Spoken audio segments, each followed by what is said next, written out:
আয়নার সামনে নিজেকে দেখেন, অনেকক্ষণ তাকিয়ে থাকেন, এরপর ভাবেন নিজেকে কেমন মানুষ মনে করেন। সাম্প্রতিক প্রথম আলোকে দেয়া এক সাক্ষাৎকারে নিজের অবস্থান তুলে ধরেন আরশ খান। বিনোদন অঙ্গনে নিজের অবস্থান তৈরি করতে গিয়ে বহু আফসোসের গল্প শোনা যায়, তেমনি খোলামেলা স্বীকারোক্তি দিলেন অভিনেতা আরশ। তিনি জানান, ক্যারিয়ারের একটা দীর্ঘ সময় তিনি নিরুপায় হয়ে অপছন্দের গল্পে অভিনয় করেছেন শুধু টিকে থাকার জন্য। আরশ খান বলেন, আমি ছিলাম নিরুপায়। বিয়ে হবে এমন কমেডি ও রোমান্টিক গল্পে প্রযোজকরা আমাকে ডাকতেন। আমি অনেক অনুরোধ করেছি, ভাই একটা ভালো গল্পে আমাকে নেন, কিন্তু নেয়নি। এখন গল্পকে প্রাধান্য দিয়ে কাজ করলে বিয়ে হবে না, তাহলে তো আমার ক্যারিয়ার চলে যাবে, কিন্তু আমাকে তো টিকে থাকতে হবে।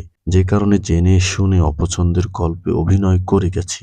এটা না হলে আমাকে অভিনয় ছেড়ে দিতে হতো, আর কোনো অপশানই ছিল না। আর ভালো পরিচালকের দেখা সে সময় তেমন একটা হয়নি। আর এই বক্তব্য স্পষ্ট, দর্শকপ্রিয়তার শিল্পমানের টানাফোড়েনে এক কঠিন বাস্তবতার মুখোমুখি হয়েছেন তিনি। বিয়ে নির্ভর এই সময় প্রযোজকদের প্রধান লক্ষ্য যখন সংখ্যার হিসাব, তখন গল্প ও চরিত্র কেন্দ্রিক কাজের সুযোগ পাওয়া কঠিন হয়ে পড়ে, এমনটাই মনে করেন এই অভিনেতা। ক্যারিয়ারে বারবার বঞ্চিত হওয়ার আক্ষেপ তার কথায় উঠে আসে। সময়ের অনেক গুণী নির্মাতার সঙ্গে এখনো কাজ করার সুযোগ হয়ে ওঠেনি বলে জানান তিনি।